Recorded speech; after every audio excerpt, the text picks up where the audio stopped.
लेकिन आप अलैहिस्सलातु वस्सलाम ने फरमाया कि मन कान लहू साअतन, जो वुसअत रखता हो, कुर्बानी कर सकता हो, वलम युज़हा,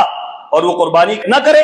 फला यक़रबन्न मुसल्लाना, फरमाया कि वो हमारी ईदगाह में, हमारे मुसल्ले के करीब ना आए, उसे कोई जरूरत नहीं है ईदगाह में आने। गोया ये एक तहजीर है,